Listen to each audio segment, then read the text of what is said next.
like new cars, don't carry the same persona as those of the past. And while old neighborhoods may have new condos going up, that's not why people move there. They're moving there for the bricks, the metal, the stories, and the people that have shaped them from the beginning.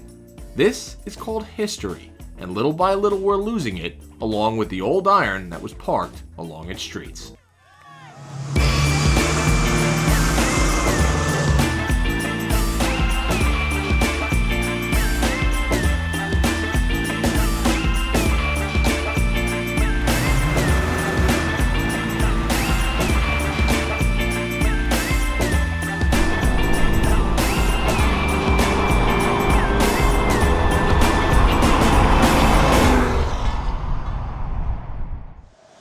Right now we're in Oakland. Now if I go out and I say, I'm going to Oakland, people are automatically going to think, you better watch yourself, it's a tough area, be careful where you go, be careful where you park, be careful who you talk to.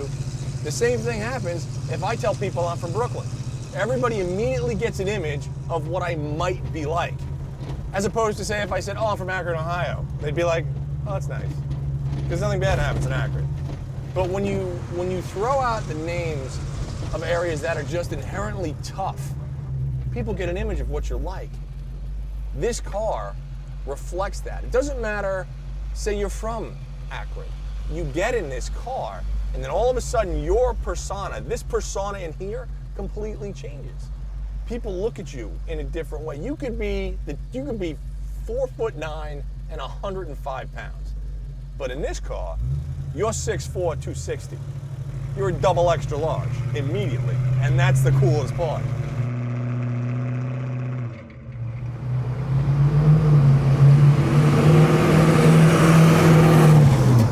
I'm originally from Detroit, so Oakland's kind of like the Detroit of the West. I basically grew up in my dad's body shop. You know, when I could walk, I was at the shop, and when I could sweep floors, I was sweeping floors, and when I could sand cars, I was sanding cars. I painted my first car when I was like 12.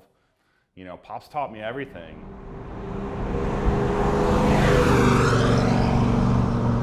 When the Dodge Dart was introduced, it wasn't really introduced as a performance car. It was introduced as a car that your grandmother would buy, or your aunt would buy, or a school teacher would buy. They came with slant sixes, they came with 318s, they came with 340s and 360s. And at first, they were never really thought of as anything more than a modern Hyundai Elantra. Basic transportation, good price, halfway decent gas mileage, and a few modern amenities that would make you go, yeah, I could drive that every day. Some guys in the Mopar world will still look down on a Dart, but the fact of the matter is, the Dodge Dart is one of the best kept secrets out there. The cool thing about an 8-body Mopar is that they're such a raw platform to do anything with.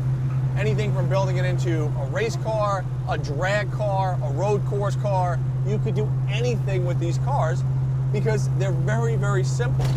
You know, versus a B-body, they're smaller, they're a little more nimble, they're a little more like today's car size, and I think they're underappreciated, frankly. It's definitely not full pro touring. I mean, it's got Hotchkiss suspension on it, it's got Willwood brakes, but you know, it's not super high-end stuff.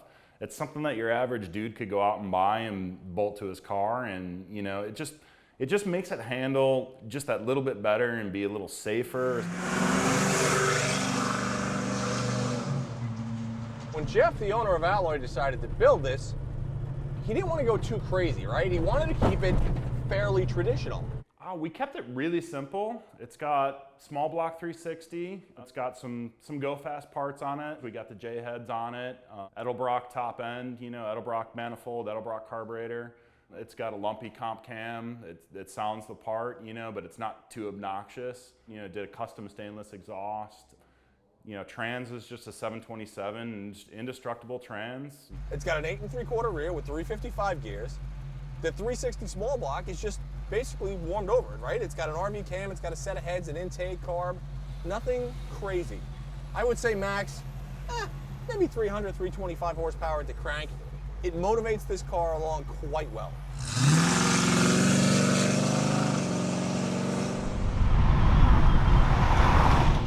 the general look of it, I wanted it to just be mean and nasty. And, you know, I mean, yeah, it's got drag slicks on the back, but that's as much for the look as it is for performance. From an interior perspective, the car is fairly stock, right? We have kind of little nuances that set it apart. The console is stock, and it's actually a very nice piece, but what Jeff did was just, he painted it. He did a nice kind of black and silver theme, and it goes along with the murdered out look. He replaced the seat covers with new ones from year one, and they look good. They're vintage style, they're comfortable, he had the seats restuffed. This would be a deluxe interior, by the way, as you can tell by the padding on the doors. Now, if you look at the tops of the doors, like right here, that's metal. Dodge didn't even try to finish it back then. They just said, screw it, we're gonna just pad the lower part with basically some cardboard and some vinyl, and just leave the upper part metal and we'll paint it and nobody's gonna know the difference. You know, as far as where I think the hobby is going, it's more things that are, you know, timeless. You know, like this car will look as cool as it does now 15, 20 years down the road. I mean, no one will be like, hey, that car was probably built in, you know, 2013. They're gonna be like, that's just a cool car.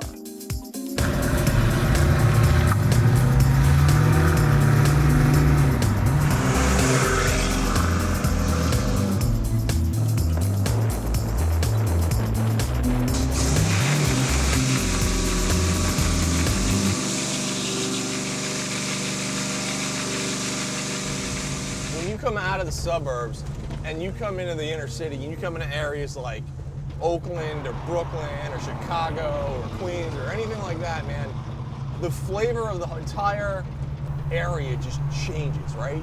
It's tough being in the city. It's tough being in an urban area and going through the daily grind here. You know, and I'm not saying anything that people don't know. If you've ever lived in an area like this, you get it. It's not the easiest place to be. You've got some grit, you've got some dirt, but you've got personalities out here that are fantastic. And the cool part is, a car like this reflects that. It reflects the personality of the neighborhood. I love the fact that I could drive this through Oakland, and everybody on the street is like, yo, that's badass. People come up and they want to talk to you and they want to know about it, and they want to touch it and they want to feel it. In a dart that's especially all murdered out like this with attitude, man, you could roll through any part of any city and you could feel like $1 million, and everybody's gonna look at you and go, that's the right car. That is the right car for where you are right now. I like that. My grandfather had one, my aunt had one, and I want one. A lot of people don't know the value of these cars, right? They don't know that old Mustangs and Mopars and Chevys that are, you know, a lot of them are worth a lot of money. You know, here in this neighborhood, they're not collector cars. They're just old cars. They haven't been bit by that bug where they think everything is worth $1 billion and everything has to be super paint job and the best parts. They're still transportation. They still get you from point A to point B, and they're still cool, man. The sound of an old school V8 with a set of pipes on it still makes the hairs on the back of their neck stand up. And that's why I love areas like this. I mean, I guess it just gets to that kind of like everyman feeling. Like, I mean, this is really something that like some dude in his garage in West Oakland, and he could totally pull this off. You know, and I guess in some ways that's kind of the mentality of places like Detroit or Brooklyn or Oakland. You know, it's like, I can do this myself and I can do it better than something that costs mega dollars.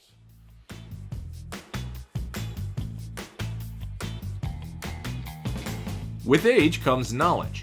With knowledge comes wisdom, and with wisdom comes the realization that in most cases the opinions of others don't mean squat. When you modify a car from its original form, you're grafting into it an identity that you want to be known by every time you drive it. It's not an easy thing, this customizing, but if done correctly, it can let people know exactly who you are and where you came from before you ever speak a single word. Play with me, you play with fire, 'cause I should come with a warning sign. Oh baby, I'm no angel. I didn't wanna be daddy's girl. I played the part for too long. I never wanted to be that way. I just wanna help them who's a bad